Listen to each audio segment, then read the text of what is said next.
이게 왜 이렇게 흐리멍텅하지? 자, 그래서 이제 오늘부터 하는 데는 지구과학 파트거든? 그래서 지구과학 파트를 2번 하고, 그 다음에 생명을 하고, 그 다음에 이제 물리를 다 시간을 쓰면 돼요.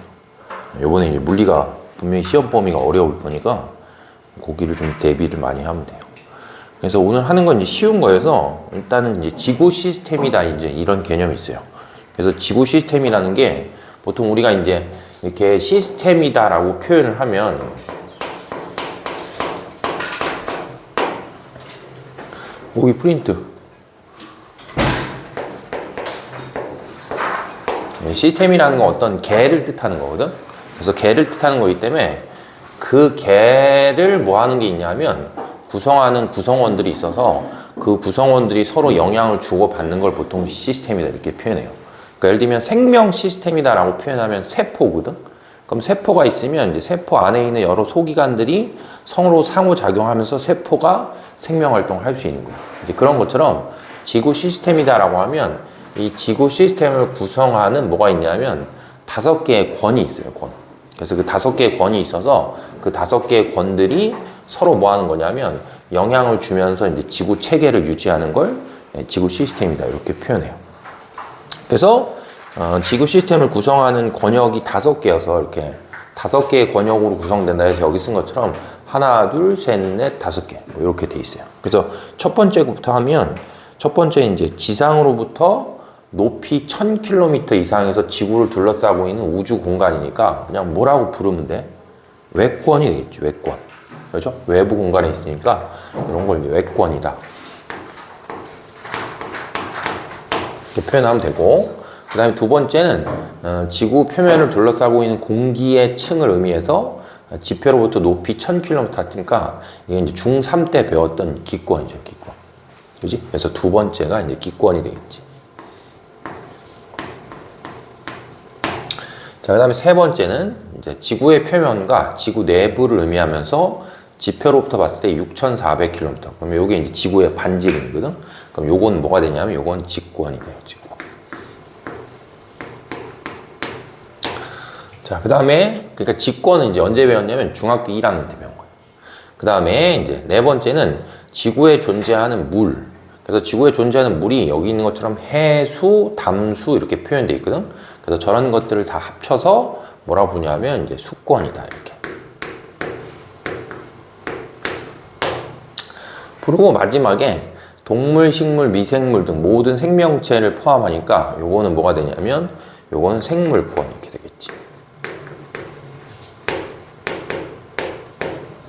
그래서 총 이렇게 5개의 뭐가 있어서 5개의 권이 있어서 이 5개의 권들이 서로가 서로한테 뭐 하는 거야?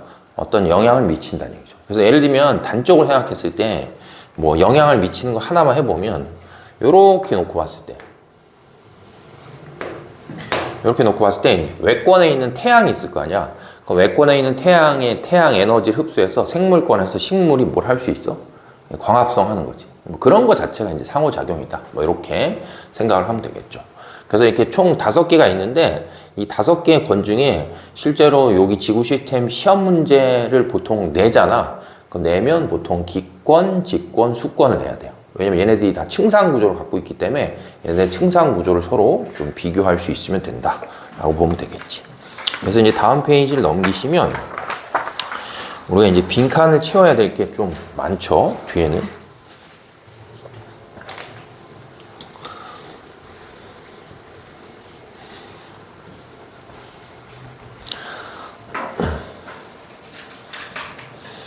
그래서 일단 이제 첫 번째 해야 될 게 뭐냐면, 이게 왜 이래. 에이씨. 첫 번째 해야 될 게 기권이에요, 기권. 그래서 기권은, 자, 먼저 이렇게 해볼게.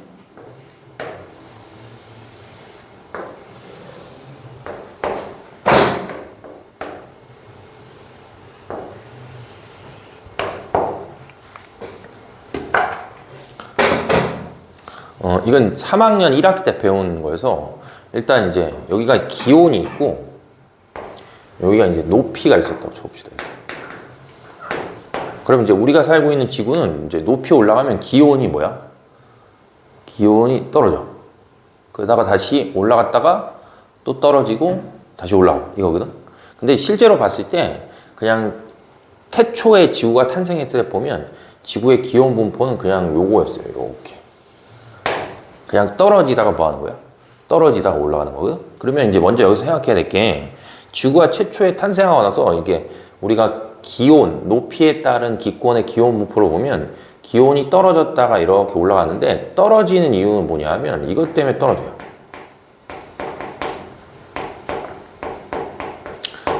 지구 복사 에너지다 해서 지구도 지표면에서 태양 에너지 흡수하면 흡수한 만큼 지표에서 다시 뭘 해? 방출하기 때문에 당연히 지표에서 멀어짐에 따라서 기온이 뭐 하는 거야? 떨어지는 게 정상이지. 그러다가 어느 특정한 시기를 넘어서게 되면 이제 태양으로부터 받는 태양 복사 에너지 양이 뭐 하기 때문에 태양 복사 에너지 양이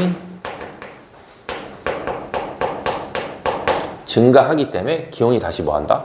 상승하는 거야. 그래서 원래대로 치면 높이 올라감에 따라서 지구 복사 에너지가 감소하기 때문에 기온이 떨어졌다가 태양 복사 에너지가 증가하기 때문에 기온이 올라간다. 올라가는 층상 구조로 봤을 때 몇 개로 돼 있다? 그냥 2개로만 돼 있어야 돼. 알겠죠? 원래가. 근데 실제 우리가 지구를 보면 여기 써 있는 것처럼 층상 구조가 하나, 둘, 셋 몇 개로 나온다? 4개로 나와요. 그럼 4개로 나온다는 건 다시 그려보면 기온이 떨어지다가 한번 다시 올라가다가 다시 떨어지다가 다시 기온이 올라가다가 이제 이렇게 된다는 얘기지. 그러면 떨어지잖아 이렇게. 떨어지는 이유는 당연히 지구 복사 에너지 양이 뭐 하기 때문에 감소하기 때문에 떨어지는 거야. 그 다음에 올라간다는 건 여기하고 어떤 다른 이유 때문에 뭐 하는 거야? 다른 이유 때문에 올라가는 거예요. 그 다음에 다시 또 떨어진다는 건 뭐 때문에 떨어지는 거야? 지구 복사 에너지 양이 줄어들기 때문에 떨어지는 거고 다시 올라간다는 거는 태양 복사 에너지 양이 뭐 하기 때문에 늘기 때문에 올라가는 거야. 그러면 결국은 어디만 특이점이 생기냐면 여기만 한번 특이점이 생깁니다. 여기만. 이쪽 중간에 여기 있는 이 부분만 특이점이 하나 생긴다는 얘기지. 그래서 저기서부터 시작해서 이 제일 아래가 대륙권, 그 다음이 성층권, 그 다음이 중간권, 그 다음이 열권 이렇게 되기 때문에 우리는 성층권에서만 기온이 뭐 하는 거야? 왜 올라가냐? 이제 그런 것들만 잘 생각을 하면 되겠지. 그래서 이제 첫 번째 보면 첫 번째 빈칸 있잖아. 첫 번째 빈칸에 대륙권은 기온이 뭐 하는 거고 대륙권은 기온이 떨어지고 그 다음에 성층권은 기온이 뭐 하냐면 올라가고 중간권은 다시 기온이 뭐 하냐면 떨어지고 열권은 다시 기온이 뭐 하는 거야? 올라간다. 라고 이렇게 표현했을 때 누구만 하면 된다? 성층권에서 왜 기온이 올라가냐? 이제 요거만 하면 되겠죠. 그렇죠? 어차피 나머지 것들은 설명을 했기 때문에. 그래서 성층권에서 기온이 올라가는 이유는 뭐냐면 중3 때 배워서 알겠죠? 이 성층권에 뭐가 있다? 성층권에 오존층이 있어요. 그지? 그래서 성층권에 오존층이라는 게 존재해서 그 오존층이 태양에서 오는 해로운 입자인 무엇을 자외선을 흡수해주기 때문에 자외선 자체가 에너지가 크기 때문에 그 에너지를 흡수해서 오존층에 의해서 성층권의 온도가 올라가는 거지. 그래서 여기다 다시 표현해보면 얘는 기온이 왜 상승하냐라고 하면 이유는 오존층이에요. 오존층. 그래서 참고로 이번에도 시험 문제 풀 때 이 오존층에서 흡수하는 게 자외선이거든요. 자외선. 그러니까 선지를 자꾸 대충 읽어서 분명히 선생님이 약간 낚으려고 하면 뭐 적외선 이런 거 쓰는데 그런 거 좀 낚이지 말라고. 알죠? 그래서 성층권에 있는 오존층에서 적외선 흡수하는 게 아니고 뭐다? 자외선을 흡수해서 뭐 한다? 기온이 한번 상승하는 거예요. 그러면 다시 해보면 여기는 기온이 떨어진 이유는 지구 복사 에너지가 줄기 때문에 여기도 기온이 떨어진 이유는 지구 복사 에너지가 줄기 때문에 그런 거고 여기는 기온이 올라가는 거는 태양 복사 에너지를 뭐 한다? 흡수하기 때문이다. 이렇게 정리 좀 하면 되겠지. 그래서 어쨌든 결론은 우리가 살고 있는 지구의 기권은 높이에 따른, 그렇죠? 높이에 따른 뭘 보는 거야? 기온 변화로 몇 개의 층으로 나눈다? 4개의 층으로 나눈 거지. 그렇죠? 그래서 여기 높이에 따라서 기온이 변하기 때문에 기온이 떨어지면 대륙권, 올라가면 성층권, 떨어지면 중간권, 올라가면 열권. 뭐 이렇게 표현할 수 있다는 거지. 됐어요? 주희야 왜? 뭐 궁금해? 자, 그 다음에 두 번째는 여기 이제 대류권, 성층권, 중간권, 열권 이렇게 표현되어 있기 때문에 말 그대로 대류권에서 뭘 하냐면 대류 현상이 나타나요. 그지? 그러면 대류권에서는 대류 현상이 나타나는 거고, 그 다음에 중간권에서 또 대류 현상이 나타나고, 그럼 상대적으로 성층권에서는 대류 현상이 안 나타나고, 그 다음에 열권에서도 대류 현상이 안 나타나고, 이렇게 되거든? 그러면 이제 대류라는 현상이 왜 나타나는지를 뭐 해야 돼? 생각을 해야 돼요. 근데 이제 대류라는 현상은 공기가 혹은 유체가 이렇게 순환하는 거거든?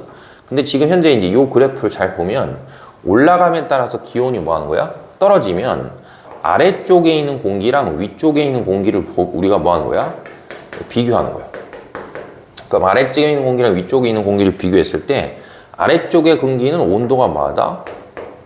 온도가 높은 거고, 위쪽의 공기는 온도가 뭐하다? 온도가 낮은 거야. 이렇게. 그래서 보통 우리가 온도가 높잖아. 그러면 뭐라고 생각하면 되냐면 가볍다라고 생각하면 돼. 알았지? 그러니까 열기구 같은 것도 열을 가해서 뭐야? 가볍게 만들어서 뜨게 하는 거거든. 근데 이제 그 가볍다라는 표현이 여러 가지로 해석될 수 있는데, 지구과학이나 여기 파트를 할 때 그 가볍다는 의미는 밀도가 작다 이런 뜻이야. 그래서 보통 온도가 높으면 뭐 한다? 가볍다. 그럼 다른 말로 하면 밀도가 뭐 한 거야? 밀도가 작다 이런 뜻이고, 온도가 낮다라면 무겁다. 그럼 밀도가 뭐하다? 밀도가 크다 이제 이런 뜻이야.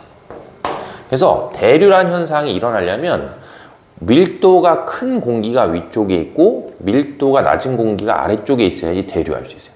그렇잖아. 너무 상식적인 거잖아. 왜? 무거운 건 뭐하고? 무거운 건 내려오고, 가벼운 건 뭐 하는 거야? 가벼운 거는 상승한단 말이야. 알겠어요?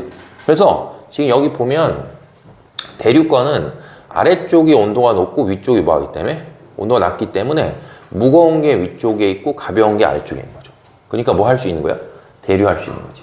그 다음에 다시 중간권도 아래쪽이 온도가 높고 위쪽이 뭐가 낮기 때문에 온도가 낮기 때문에 여기가 가벼운 거고 여기가 뭐야? 무거운 거니까 대류를 할 수 있는 거야. 근데 반대로 성층권이나 열권은 아래쪽이 온도가 낮고 위쪽이 온도가 뭐야? 높은 거니까 아래쪽이 무겁고 위쪽이 가벼운 거야. 그러니까 뭐 할 수 없다? 대류할 수 없는 거지. 그래서 우리가 대류가 일어나잖아. 대류가 일어나는 층은 공기가 계속 움직이기 때문에 이런 애들을 불안정한 층이다 이렇게 불러요. 알지? 공기가 순환하면 그 기류가 생기기 때문에 그런 것들을 불안정한 층이다 이렇게 보고, 그럼 반대로 뭐가 안 일어나는 것, 대류가 안 일어나잖아. 그럼 대류가 안 일어나는 건 공기가 움직이지 않기 때문에 요건 뭐 한다? 요건 안정한 층이다. 뭐 이런 식으로 우리가 좀 표현을 할 수 있겠지. 구분이 되죠? 그래서 대류권은 불안정한 층이고, 성층권은 안정한 층이고, 중간권도 불안정한 층이고, 열권은 뭐 한다? 열권도 안정한 층이다. 이렇게. 알죠? 그래서 그렇게 이제 구분할 수 있고, 그 다음에 이제 마지막에 세 번째는 대표적으로 봤을 때 대류권에서 우리가 관찰할 수 있는 어떤 특징이 있는데, 대류권에서는 뭐가 생기냐면 대류권에서는 기상현상을 관찰할 수 있어요. 왜냐하면 대류라는 현상이 일어나서 아래쪽에 뜨거운 공기가 상승하면서 식어서 뭘 만드는 거야? 구름을 만들면 뭘 내릴 수 있다? 비를 내리게 할 수 있다. 그래서 이제 기상현상이 나타날 수 있고, 상대적으로 중간권도 뭐 하는 거야? 중간권도 대류를 일으키긴 하지만 중간권에는 수증기가 거의 없기 때문에 기상현상은 없는 거죠. 그래서 우리가 대류권에서 관찰할 수 있는 중요한 특징이 이제 기상현상, 이렇게 볼 수 있고, 그 다음에 이제 성층권에서 관찰할 수 있는 중요한 게, 성층권은 뭐 하니까? 안정한 층이기 때문에 공기가 움직이지 않거든? 그렇기 때문에 장거리를 우행하는 비행기의 항로로서의 역할을 할 수 있어요. 왜냐면 기류가 안 생기니까. 그 다음에 이제 중간권에서 또 관찰할 수 있는 건 뭐냐면, 중간권에서 관찰할 수 있는 건 유성을 관찰할 수 있어요. 알지? 지구의 중력에 의해서 우주에서 뭐가 오는 거야? 어떤 천체가 왔을 때 중간권에 있는 공기의 마찰에서 뭐야? 공기의 마찰에서 타면서 열과 빛을 내기 때문에 이제 유성을 관찰할 수 있는 게 이제 중간권이다. 이렇게 되겠고, 마지막에 열권에서 우리가 볼 수 있는 거는, 열권은 일단 첫 번째는 이따가 뒤에서 설명하겠지만 오로라는 현상을 관측할 수 있어요. 알았지? 외권에 있는 어떤 입자가 지구의 대기를 뚫고 들어와서 이렇게 출렁거리는 이런 것들을 만드는 오로라를 뭐 하냐면 관찰할 수 있고, 그 다음에 여기 있는 세 개의 층 중에 열권이 중력이 제일 약하거든. 그렇기 때문에 공기가 거의 없단 말이야. 그래서 공기가 거의 없으면 낮과 밤의 기온차가 뭐야? 엄청 커요. 왜냐면 공기가 온실 효과를 일으키는데 그게 없으니까.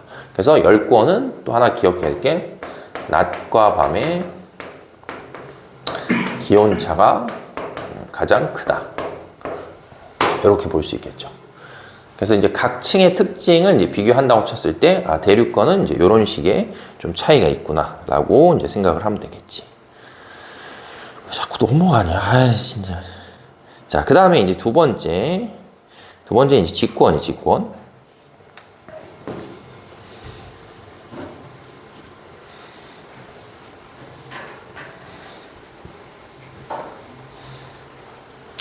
그래서 직권은 이제 여기 써 있는 것처럼 지각, 멘틀, 외핵, 내핵 이렇게 네 개로 얘도 나눠지거든. 근데 이제 직권을 나누는 이유는 저기 써 있는 것처럼 지진파의 속도 변화다 이렇게 써 있어. 그러니까 지진파가 발생을 하게 되면 지진파가 지각이나 멘틀이나 외핵이나 내핵을 지날 때 속도에 뭐가 생기는 거야? 속도의 변화가 생기기 때문에 그걸 기준으로 뭐 하는 거야? 얘네들이 구분했는데, 지진파의 속도가 변하는 거는 예를 들면 물질의 성분이나 물질의 상태나 이런 것들이 바뀌는 과정에서 변하는 거야. 그래서 이제 그런 걸 통해서 우리가 이제 이렇게 지각, 멘틀, 외핵, 내핵 이렇게 몇 개의 층으로 나눈다. 이제 네 개의 층으로 이제 구분할 수 있는 거겠지. 그래서 그냥 만약에 그림으로 표현해 보면 이제 이런 거죠. 이렇게 우리가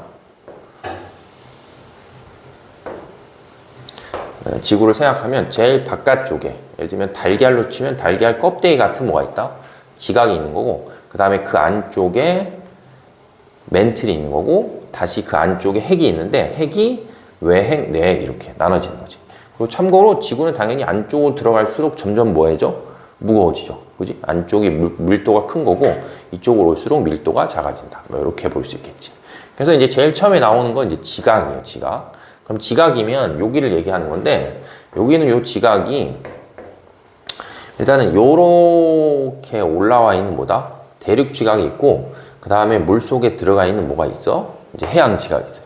그러면 지각이 이렇게 솟아서 이렇게 아래로 꺼져 있는 거잖아. 근데 지각이 위로 솟아 있는 만큼 아래쪽으로도 뭐야? 아래쪽으로도 많이 내려가 있고, 얘는 솟아 있는 부분이 별로 없으니까 아래쪽으로 내려가 있는 부분이 상대적으로 적어요. 그래서 우리가 이렇게 두께가 두꺼운 게 뭐가 되는 거고, 대륙 지각이 되는 거고, 이 두께가 얇은 게 뭐가 된다? 요게 해양 지각이야. 그럼 요게 이제 지각이니까 이 지각 아래에는 뭐가 있냐면 당연히 멘틀이 있는 거야. 근데 이게 중학교 때 배운 적이 있는데 기억은 안 날 거예요. 그러면 여기가 선생님 지금 이 그린 선이 있잖아요. 이렇게 그린 선이 지각과 멘틀을 구분하는 뭐가 되는 거야? 경계가 돼요. 그렇지? 그래서 지각과 멘틀을 구분하는 경계에서 요거를 발견한 사람 이름을 따서 이걸 뭐라고 부른다? 요게 모호면이에요. 모호면. 기억나냐? 모호로 비치지 불연성. 그렇다고. 그래서 이 경계면이 있는 거죠. 이렇게. 그래서 요 경계를 기준할 때 위쪽은 지각이 되고 아래쪽은 뭐가 된다? 아래쪽은 멘틀이 된다. 뭐 이렇게 구분이 되는 거지. 그래서 기본적으로 우리가 이제 지각을 표현하면, 지각은 프린트에 있는 것처럼 대륙 지각과 이제 해양 지각, 이 두 개로 뭐 하냐면 구분하는데, 대륙 지각하고 해양 지각은 구성하는 암석의 종류가 달라. 알았죠? 지각을 구성하는 건 이제 암석이기 때문에 그 암석의 종류까지 기억을 하셔야 되는데, 일단 대륙 지각은 뭘로 되어 있냐면, 대륙 지각은 화강암으로 되어 있어요. 화강암. 그 다음에 이제 해양 지각은 뭘로 되어 있냐면, 해양 지각은 현무암으로 되어 있어요. 현무암. 그래서 예전에도 한번 얘기한 적이 있는데, 이게 웃긴 얘기인지 잘 모르겠는데, 그 제주도 가면 되게 유명한 셰프가 하는 빵집이 있거든? 근데 그 빵집에 가면 빵 이름이 전현무암입니다. 이런 빵이 있어. 웃긴 건데.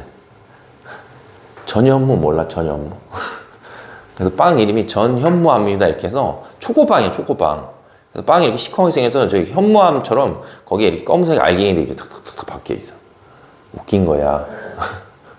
그래서 화강암하고 현무암이 있을 때 이제 이 화강암하고 현무암이 이제 차이가 뭐냐면, 여기가 이제 화강암으로 되어 있으니까 예를 들면 내가 대륙 지각의 요 부분을 보고 여기는 이제 뭐로 돼 있으니까? 현무암으로 돼 있으니까 현무암의 같은 부분을 뭐 하는 거야? 관찰하게 되면 화강암을 이루고 있는 입자의 알갱이들은 뭐 하냐면 알갱이의 크기가 이렇게 크기가 커요. 이렇게. 그러면 입자의 알갱이가 크다는 거는 그 사이사이에 뭐가 있는 거야? 이게 비어있는 공간이 생길 수 있는 거거든. 근데 현무암은 입자를 이루는 알갱이가 뭐 하냐면 알갱이가 되게 작기 때문에 아주 매우 빽빽하게 뭐야? 입자들이 박혀 있어. 그렇기 때문에 얘하고 얘를 비교했을 때 얘네 둘에 무슨 차이가 생기냐면 저 밑에 쓴 것처럼 밀도 차가 생겨요. 그래서 보통 화강암은 입자를 이루는 알갱이의 크기가 커서 그 사이에 빈 공간이 뭐 하는 거야? 빈 공간이 많기 때문에 얘는 상대적으로 밀도가 뭐냐면 밀도가 작고 그 다음에 현무암은 상대적으로 밀도가 뭐하다? 밀도가 더 크게 돼 있어요. 그러니까 아까 앞에 있는 거하고 비교해 보면 대륙지각은 가볍고 해양지각은 뭐하다? 무겁다. 뭐 이런 표현이 가능하겠지. 그래서 실제로 뒤에서 판을 배울 때도 만약에 대륙지각하고 해양지각이 이렇게 서로 부딪히잖아. 그럼 무거운 해양지각이 대륙지각 아래쪽으로 쭉 가라앉는 현상이 나타날 수 있어요. 그래서 대륙지각하고 해양지각 자체도 무슨 차이가 있냐면 어떤 밀도에 좀 차이가 있구나 라고 보면 돼요. 그래서 시험 문제 풀 때 그냥 직관적으로 생각해서 얘는 두꺼우니까 무겁고 얘는 얇으니까 가볍다 이렇게 생각하면 안 돼. 그죠? 그래서 그런 것들을 좀 구분하면 되겠지. 자, 그 다음에는 멘틀인데 멘틀은 직권 전체의 얼마를 차지하냐면 80%가 이제 멘틀이에요. 그러니까 지구 자체를 놓고 봤을 때 이제 대부분이 뭐다? 대부분이 멘틀이다. 이렇게 보면 되고 그 다음에 멘틀에서는 되게 중요한 것들이 일어나는데 그게 뭐냐면 멘틀에서는 멘틀 대류라는 현상이 일어나요. 맞죠? 그래서 멘틀 대류라는 현상이 뭐냐 하면 예를 들어서 간단하게 하나 그려볼게요. 여기에 이제 이렇게 지각이 있어. 다음 시간엔 지각이라고 부르면 안 되고 판이라고 불러야 돼요. 그럼 여기 이제 지각이 있으면 이 아래쪽에 있는 멘틀이 이따 얘기하겠지만 지구가 갖고 있는 지구 내부 에너지원에 의해서 멘틀이 가열이 되면 이 가열된 멘틀이 가벼워지면서 상승했다가 다시 올라오면서 식으면서 뭐야? 식으면서 다시 하강을 해요. 이렇게. 그래서 이게 이제 아까 얘기한 것처럼 똑같이 뭐 하는 거야? 대류하는 거야. 그럼 얘네들이 이렇게 대류를 하잖아. 이렇게 대류하고 이렇게 대류하면 그 위에 붙어 있는 지각이 이 대류하는 방향에 맞춰서 뭐 하는 거야? 움직이는 거야. 그럼 그 대류하는 방향에 맞춰서 움직이면 얘는 이쪽으로 가고 얘는 이쪽으로 가면 여기 부분이 뭐야? 여기 부분이 양쪽으로 잡아당기는 장력이란 힘을 받으면서 뭐 하는 거야? 이렇게 갈라질 수 있어요. 그러면 땅이 갈라지니까 지진이 발생하고 그 틈으로 마그마가 빠져나오면 뭐야? 화산 활동이 일어날 수 있겠거든? 그렇기 때문에 멘틀에서 뭘 하게 되면 멘틀에서 대류라는 현상이 일어나면 그게 뭐 한다? 지구의 지각 변동을 일으키는 하나의 원인이 된다. 뭐 이렇게 이제 표현할 수 있겠지. 되겠죠? 자, 그 다음에 이제 안쪽에는 이제 핵이 있는데 여기 핵이 있죠. 그래서 이렇게 그래서 이쪽이 외핵이 되겠고 그 다음에 더 안쪽에 뭐가 있냐면 더 안쪽에 이제 내핵이 있어요. 그래서 핵은 외핵과 내핵으로 되어 있는데 이건 이제 지구 탄생하는 과정에서 이제 배운 적이 있는데 원래 지구는 마그마의 바다 상태가 되어 있다가 무거운 물질이 아래로 가라앉으면서 핵이 되고 가벼운 물질이 떠올라서 뭐가 된 거야? 멘틀이나 지각이 된 거야. 그렇기 때문에 지구를 구성하는 핵이 있을 거 아니야? 핵을 이루는 주성분은 주로 뭐다? 철과 뭐가 된다? 철과 니켈이. 그래서 거기 빈칸에 외핵과 내핵은 주로 철과 니켈로 되어 있다 라고 보면 되고 그 다음에 참고로 외핵은 무슨 상태냐면 외핵은 액체 상태로 되어 있고 그 다음에 내핵은 뭘로 되어 있냐면 내핵은 고체 상태로 되어 있어요.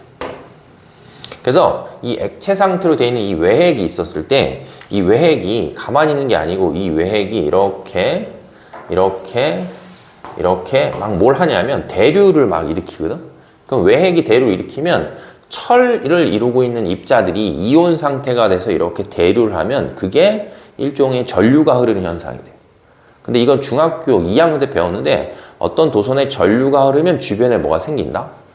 자기장이 생겨. 그래서 이런 거 기억나지? 손가락으로 막 이렇게 한 거. 그지? 그런 것처럼 외핵이 뭐 하는 거야? 외핵이 이렇게 대류를 일으키면 그 대류를 일으키는 방향을 기준했을 때 주변에 뭐 하냐면 주변에 자기장을 만들어줘요. 그래서 외핵이 대류를 하기 때문에 지구에 뭐가 생기는 거야? 지구가 자석처럼 자기장이 있는 거야. 그래서 외핵이 대류하면 이게 뭐의 원인이 되냐면 지구의 자기장, 맞죠? 지구의 자기장을 만드는 원인이 뭐가 된다? 외핵의 대류다. 이렇게 이제 생각을 하고 있으면 되겠지. 됐죠? 그래서 직권도 이런 층상 구조를 가지고 있구나라고 이제 생각을 하면 되겠지. 그 다음에 이제 마지막에 나오는 수권 있어요. 수권. 수권은 참고로 중학교 언제 배웠냐면 중학교 2학년 때 배운 거야. 근데 이제 수권도 우리가 이제 아까 기권 하듯이 똑같이 표현해 보면, 자, 여기 이제 바다가 이렇게 있고, 그 다음에 여기 바다가 이렇게 있었다고 쳐봅시다.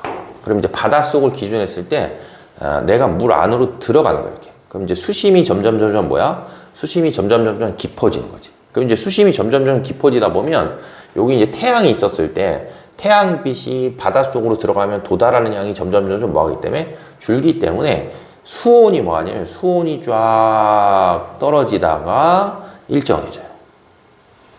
이렇게. 그래서 수온이 쫙 떨어지다 일정해지는데 그럼 이제 언제쯤 일정해지냐? 그 일정해지는 온도가 몇 도냐라고 표현하면 그 온도가 4도씨 정도 되면 더 이상 떨어지지 않아요. 이게 뭔 차이냐면 물이 있잖아, 물도 물의 온도에 따라서 물이 뭐가 틀리냐면 밀도가 조금씩 틀리거든. 그래서 물은 4도씨가 밀도가 뭐하냐면 제일 큰 물이야. 그렇기 때문에 물이 4도씨 온도가 되는 물이 이제 생기잖아. 그러면 그 물이 항상 어느 쪽으로 가냐면 아래쪽으로 쫙 가라앉게 돼 있어. 그렇기 때문에 항상 우리가 물을 표현할 때 물은 항상 아래쪽이 밀도가 제일 큰 게 들어가 있기 때문에 만약에 물은 얼 때 어떻게 얼어요? 라고 하면 물은 밑에서부터 절대 얼질 않아. 물은 표면부터 오는 거야. 그래서 보통 정상적으로 이제 생각을 했을 때는 태양을 받는 태양 복사 에너지 양이 뭐하기 때문에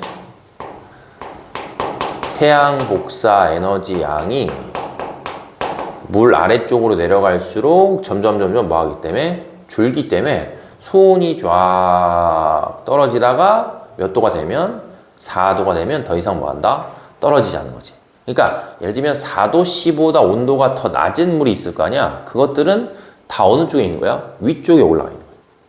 그래서 원래대로 치면 바다는 예를 들면 수권이 있는 이제 바다를 우리가 얘기했을 때 바다는 층이 몇 개로만 돼 있다? 층이 2개로만 돼 있어요. 그래서 요 층과 요 층이 있어 뭐냐 하면 수온 약층과 심해층으로만 돼 있어요. 그래서 우리가 수온이 제일 계속 일정한 층은 심해층이라고 보고 수온이 비약적으로 떨어지는 층을 이제 수온 약층이다 이렇게 표현해서 원래대로 치면 층이 몇 개밖에 없냐면 층이 이렇게 2개밖에 없는 거예요. 근데 실제 우리가 이제 지구에서 관찰하면 층이 2개가 아니고 층이 요렇게 나와요. 요렇게. 그러니까 몇 개로 나오는 거야? 3개로 나오는 거야. 그러면 원래하고 다르게 새로운 형태를 가지니까 이 부분이 왜 생기냐라는 이유가 생기는 거지. 그렇죠? 그래서 이제 다시 위에서부터 하면 제일 위에가 뭐가 되냐면 위에가 혼합층. 그 다음에 그 밑에가 수온약층. 그 다음에 다시 그 밑에가 뭐가 되냐면 심해층. 이렇게 해서 몇 개의 층으로 나눠지냐면 3개의 층으로 나눠지는 거예요. 그러면 이제 이 혼합층이라는 게 생기는 거잖아. 원래 없었는데 혼합층이 생기는데 위층은 말 그대로 이 바닷물이 뭐 하는 거야? 섞이는 거야. 그러니까 예를 들면 여기 있는 위치의 바닷물이랑 예를 들면 요쯤 위치에 있는 바닷물이 뭐 하는 거야? 섞이는 거야. 그럼 왜 섞이냐라고 했을 때 무엇 때문에 섞이냐 하면 바람이 불어서 섞이는 거야. 그래서 바람의 무슨 작용에 의해서 바람이 섞는 이제 혼합하는 그 작용에 의해서 수온이 뭐한 층이 생긴다? 수온이 일정한 층이 생기는 거지. 그러니까 만약에 바람이 안 불어 아예 지구에 알았지? 바람이 불지 않으면 층은 몇 개로밖에 안 나오고 2개밖에 안 나오고 지구는 대기가 순환하기 때문에 바람이 뭐야? 바람이 불면 바람에 혼합하는 작용 때문에 혼합층이라는 게 생기는 거야. 그러니까 바람이 잘 불수록 뭐야? 혼합층이 잘 발달한다. 이제 이렇게 생각하면 되겠지. 그러면 계절로 봤을 때 우리나라 만약에 여름과 겨울철을 비하면 겨울철이 여름철보다 뭐야? 바람이 더 잘 불거든? 그러면 겨울철에 혼합층의 두께가 뭐야? 더 두껍게 나타날 수 있다. 이렇게 표현할 수 있겠죠. 그래서 이제 여기 혼합층, 수온약층, 심해층에서 이렇게 층이 몇 개가 있을 때, 세 개 있을 때, 혼합층은 수온이 일정한 층이어서 누구 때문에? 바람이에요. 그래서 바람의 무슨 작용 때문에? 바람의 혼합 작용 때문에 수온이 뭐한다? 수온이 일정한 층이다. 이렇게 되고, 그 다음에 이제 중간에 있는 수온약층인데, 수온약층은 수온이 급격하게 낮아지는 층이거든? 그러면 이것도 똑같이 여기와 여기를 비교해 봤을 때, 수심이 이제 아래쪽으로 내려가니까 위쪽이 온도가 뭐야? 온도가 높은 물이거든? 그러니까 위쪽이 밀도가 뭐하고? 위쪽이 밀도가 크고, 그 다음에 아래쪽이 뭐, 위쪽이 밀도가 작고, 아래쪽이 뭐 한다? 아래쪽이 밀도가 큰 거예요. 이렇게. 됐어요? 그잖아. 온도가 높으면 밀도가 작고, 온도가 낮으면 밀도가 큰 거지. 그래서 위쪽이 뭐 한 거야? 위쪽이 가벼운 거고, 아래쪽이 뭐 한 거야? 무거운 거예요. 그러면 대류를 해, 안 해? 대류 안 하는 거야. 그렇지? 무거운 게 아래쪽에 있고, 가벼운 게 위쪽에 있으니까. 그래서 얘는 수온이 급격하게 낮아지는 층이 수온 약층인데, 얘는 뭐 한다? 얘는 안정한 층이에요. 그렇기 때문에 뭐가 일어나지 않냐 하면 대류가 일어나지 않는 거예요. 뭐 당연히 온도가 떨어지는 거는 아까 설명한 것처럼 태양 복사 에너지량이 줄기 때문에 온도가 떨어지고, 대신에 위하고 아래의 밀도 차가 이제 이렇게 표현이 되기 때문에 뭐 한다? 안정한 층이다. 그러니까 아까 기권하고 비교하면 어디랑 똑같은 거야? 기권하고 비교하면 성층권이랑 뭐다? 성층권이랑 열권이랑 똑같은 그런 이제 안정한 형태다라고 보면 돼요. 그다음에 마지막 네 번째, 이제 세 번째는 심해층이어서, 심해층도 역시 수온이 뭐 하는 거야? 수온이 일정한 층이어서 지역이나 어떤 계절에 따라서 수온 변화가 거의 없이 뭐 한다? 다 몇 도를 유지하는 거야? 4도를 유지하는 걸 이제 보통 우리가 심해층이다. 이제 이렇게 표현할 수 있죠. 그래서 예를 들어서 어떤 지역을 갔더니 어떤 지역이 수온이 계속 이랬다고 쳐봐. 맞죠? 어떤 지역이 수온이 계속 이랬어. 그러면 저게 무슨 층으로 돼 있는 거야? 어떤 특정한 지역을 갔더니 수온이 다 계속 이렇대. 그럼 이게 무슨 층이야? 어? 새끼들은 왜 이러는 거야, 항상?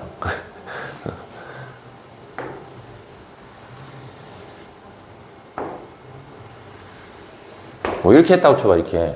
그럼 어떤 지역 같더니 수온이 이렇고, 어떤 지역 같더니 수온이 이렇고, 어떤 지역 같더니 수온이 이렇대. 그러면 제일 첫 번째 나오는 거는 다 뭐로 돼 있는 거야? 아, 질문이 무슨 말인지 이해가 안 돼? 그러니까 층이 바닷물 내려갔더니 다 온도가 계속 일정하다고 이렇게. 근데 얘는 온도가 일정하다가 떨어졌다가 내려가는 거고, 얘는 온도가 조금 일정했다가 쭉 떨어졌다가 온도가 내려간다고. 그럼 이 첫 번째가 다 무슨 층이냐고. 저러면 안 돼, 알았지? 혼합층이 아니야. 바람이 저 밑에까지 계속 불 수는 없어. 그러니까 만약에 이렇게 계속 일정하잖아. 이러면 다 뭘로 돼 있는 거야?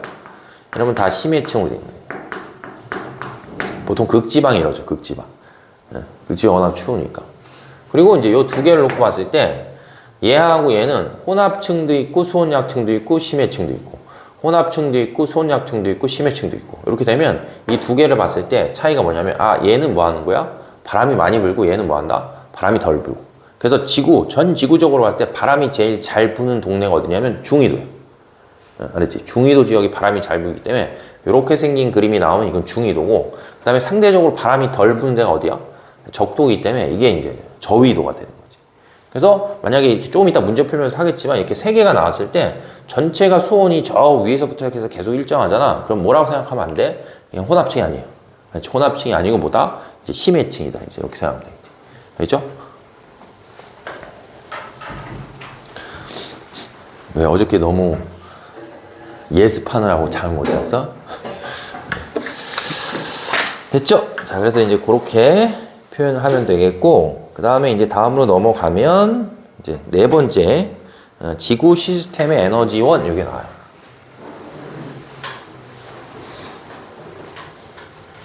그래서 이 지구 시스템의 에너지원이다라고 우리가 표현하면, 이제 지구라는 이 시스템을 갖고 있는 이 체계를 작동하는 뭐가 있어야 돼? 에너지의 근원이 있어야 된다니.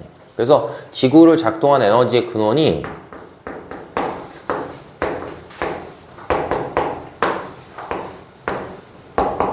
총 이렇게 세 개가 있는 거예요, 세 개. 근데 선생님이 4 second, third 이렇게 써놨으니까 이게 다 뭐가 있는 거야? 순서가 있는 거야. 알았지? 그래서 지구를 작동하는 첫 번째 에너지 근원이 뭐냐면 태양 에너지가 되고, 그 다음에 두 번째 에너지 근원이 뭐냐면 지구 내부 에너지가 되고, 그 다음에 세 번째 작동한 에너지 근원이 조력 에너지가 돼요. 그래서 요 세 가지가 지구의 지구 시스템을 운영하는 뭐다? 에너지원 몇 개다? 세 개다. 이렇게 보면 되겠지. 그래서 여기 제일 첫 번째 태양 에너지가 있는 거고, 그 다음에 두 번째가 지구 내부 에너지고, 세 번째가 뭐다? 세 번째가 이제 조력 에너지야. 근데 보통 우리가 에너지라는 건 중학교 3학년 때부터 계속 배우는데, 원래 에너지의 큰 속성 중에 하나가 뭐냐면 하나의 에너지는 다른 형태의 에너지로 바뀔 수 있어요. 그러니까 예를 들면 우리가 지금 여기 빛이 들어오잖아. 그럼 얘는 전기 에너지가 뭐야? 전기 에너지가 빛 에너지로 전환되는 거거든. 근데 우리가 배우는 에너지원 중에 유일하게 태양 에너지, 지구 내부 에너지, 조력 에너지는 뭐 할 수 없냐 하면 서로 전환이 되는 게 아니야. 그렇죠? 뭐 예를 들면 지구가 태양 에너지 받아서 그것 때문에 막 지구 내부 에너지가 늘어나고, 지구 내부 에너지가 줄면 막 태양 에너지가 늘고, 이런 관계가 아니야. 그래서 얘네들 셋은 서로 뭐 할 수 없냐 하면 서로 전환이 안 돼요. 그래서 여기 있잖아. 각 에너지원은 서로 뭐 되지 않는다? 서로 전환이 되지 않아. 알았지? 하나의 에너지가 다른 형태의 에너지로 뭐 한다? 바뀌는 게 아니다. 그래서 각각 뭐가 되냐면 각각 독립적인 거다. 이렇게 보면 되겠고, 얘가 1등이고 얘가 2등이고 얘가 3등이잖아. 그럼 예를 들면 내가 2등과 3등을 더했을 때 1등을 이길 수 있냐라고 했을 때 그럴 수 없어. 그렇죠? 이게 압도적인 1등이야. 그러니까 전체 지구 에너지의 99.8%가 다 이거야. 그래서 극히 일부가 이제 얘네들이 뭐 한다? 차지한다. 뭐 이렇게 보면 되겠지.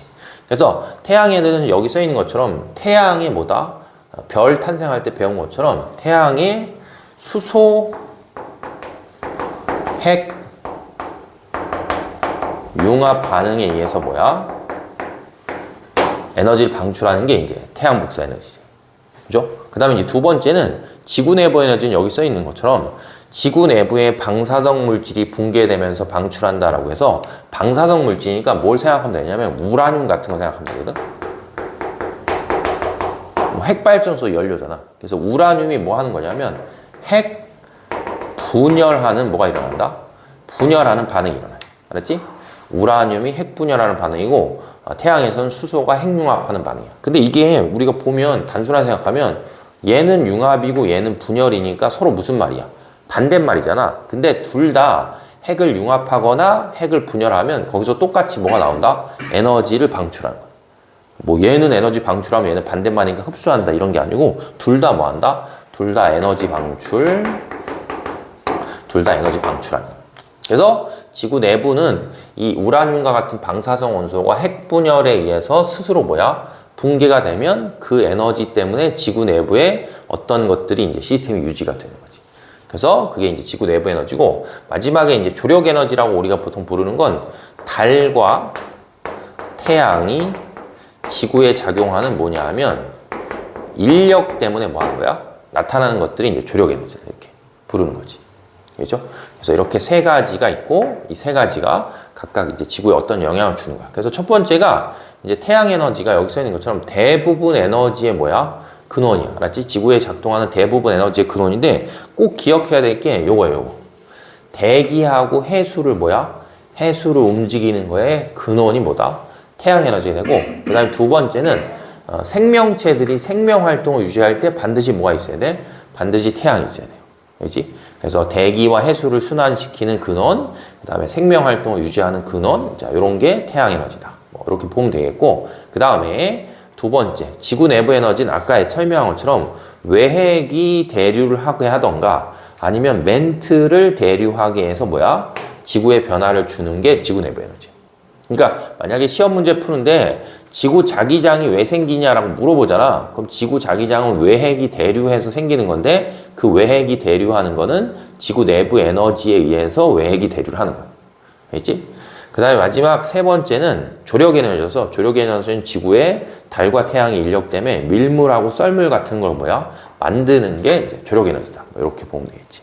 그래서 지구에 영향을 미치는 에너지원이 총 몇 개고? 3개가 되고, 얘네들이 대체할 때 이제 어떤 것들을 하냐? 이제 이런 거를 좀 기억을 하시면 되겠죠. 그리고 참고로 이제 하나 더 해야 될 게, 여기 중간에 껴있는 태양 에너지의 이제 불균형이다 이런 개념이 있어요. 그래서 우리가 살고 있는 지구는 평면이 아니고 뭐기 때문에 평면이 아니고 구거든. 그럼 평면이 아니고 구기 때문에 예를 들면 적도, 그 다음에 중위도, 그 다음에 고위도 이렇게 있었을 때 선생님이 지금 표현하는 거는 이 세 지역에 같은 면적, 같은 면적에 뭐 하는 거야? 도달하는 태양 에너지를 보는 거야. 그럼 이제 예를 들면 태양이 이쪽에 있었을 때 적도는 태양을 기준으로 할 때 이렇게 수직으로 서 있기 때문에 태양에서 오는 에너지가 만약에 편의상 표현했을 때 이렇게 그 같은 면적에 세 개가 도달한다고 치면 중위도는 약간 비스듬하기 때문에 뭐야? 예를 들면 한 두 개쯤만 온다고 치면 고위도는 뭐 한다? 하나쯤밖에 도달하지 못하는. 그러니까 태양 에너지가 이쪽에서 쏟아지는데 그러면 적도나 중위도나 고위도나 태양 에너지를 받는 양은 뭐야? 다 똑같아. 근데 중요한 말은 뭘 기준으로 보는 거냐면 단위 면적당. 그러니까 같은 면적당 뭐야? 같은 면적당 도달하는 뭐다? 태양 에너지의 양을 비교하면 저위도 지역은 태양 에너지 양을 많이 받고 고위도 쪽은 태양 에너지 양이 상대적으로 뭐하다? 적다 이렇게 돼. 그래서 지구는 태양 에너지 양을 많이 받는 여기 저위도 지역은 에너지가 과잉이에요. 과잉. 그 다음에 고위도는 에너지가 뭐한다? 에너지가 부족한 상태야. 그래서 여기 써 있는 것처럼 태양 에너지가 뭐가 된다? 태양 에너지가 이제 불균형 형태를 유지하거든? 그럼 불균형 형태를 유지하는 건데 또 역시 중학교 때 배운 적이 있는데 이렇게 에너지가 과잉됐다는 건 상대적으로 여기가 온도가 뭐한 거야? 온도가 높은 거고 여기가 에너지가 부족하다는 건 상대적으로 뭐야? 온도가 낮다는 얘기지. 그러면 이제 온도가 높은 거는 아주 단순하게 생각하면 고기압이야, 저기압이야? 온도가 높은 쪽이 저기압이야. 상승기라는. 그러면 이쪽이 저기압이 이쪽이 뭐야? 고기압이거든? 그러면 이 관계상으로 놓고 봤을 때 여기가 저기압되고 여기가 고기압되면 이 저기압하고 고기압 중에 여기 있는 공기가 뭐 하면서 상승하면서 어디로 가는 거야? 이쪽으로 가는 거야. 그래서 여기서 남는 에너지를 어느 쪽으로 보내는 거야? 고위도 지방으로 보내주는 거지. 그래서 지구 전체는 대기나 해수, 원래 얘네는 세트거든? 왜 세트냐면 대기가 움직이면 그 움직임에 맞춰서 해수가 뭐야? 해수가 순환하게 돼 있어요. 그래서 대기와 해수가 순환하면서 저위도에 남는 에너지를 어느 쪽으로? 부족한 고위도 쪽으로 이렇게 보내서 지구 전체가 뭘 유지할 수 있게? 에너지를 평형을 유지할 수 있게 해주는 거지. 그래서 그런 지구 전체 에너지의 평형을 유지하는 거 있어서도 대기와 해수가 순환하는데 그 대기 해수의 순환의 근원이 뭐가 된다? 태양 에너지다. 이렇게 생각을 좀 하고 있으면 되겠죠. 됐죠? 그래서 요걸 이제 지구 시스템을 작동하는 에너지의 근원이다. 라고 이제 보면 되겠죠. 되겠지? 그래서 잠깐 이제 휴전했다가 다시 설명할게요. 왜냐면 뒤에 문제를 좀 몇 개 풀고 가야 되니까.